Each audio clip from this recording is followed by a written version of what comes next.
जैसा कि बड़े बुजुर्ग कहते हैं कि हमें ज़्यादा से ज़्यादा मौन धारण करना चाहिए। हमें सोच समझ के बोलना चाहिए कि कहाँ पर क्या बात बोलनी है और किसके सामने बोलनी है। तो चलिए कहानी में आगे बढ़ते हैं। इससे पहले हमारे चैनल को सब्सक्राइब जरूर कर दीजिएगा। कथा सिद्धार्थ के जीवन के उस दौर की है जब वे बुद्धत्व को प्राप्त नहीं हुए थे और निरंजना नदी के तटीय वनों में वृक्ष के नीचे ध्यान करते थे। सिद्धार्थ प्रतिदिन ध्यान करने के बाद पास के किसी गांव में चले जाते और भिक्षा मांगकर लौट आते। कुछ दिनों के बाद उन्होंने भिक्षाटन पर जाना बंद कर दिया क्योंकि एक गांव के प्रधान की छोटी बेटी सुजाता उनके लिए नित्य भोजन लाने लगी। सिद्धार्थ को वो बड़े स्नेह से भोजन कराती।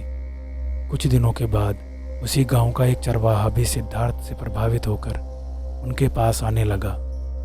उसका नाम स्वस्ति था। एक दिन स्वस्ति से सिद्धार्थ बातें कर रहे थे कि सुजाता भोजन लेकर आई। जैसे ही सिद्धार्थ ने भोजन करना शुरू किया, उन्होंने बातचीत बंद कर दी। जितनी देर तक वे भोजन करते रहे बिल्कुल चुप रहे और वहाँ सन्नाटा छाया रहा। स्वस्ति को हैरानी हुई। उसने सिद्धार्थ के भोजन करने के उपरांत उनसे पूछा, गुरुदेव, आप मेरे आने के बाद निरंतर वार्तालाप करते रहे किंतु भोजन के समय एक शब्द भी नहीं बोले। इसका क्या कारण है? सिद्धार्थ बोले, भोजन का निर्माण बड़ी कठिनाई से होता है।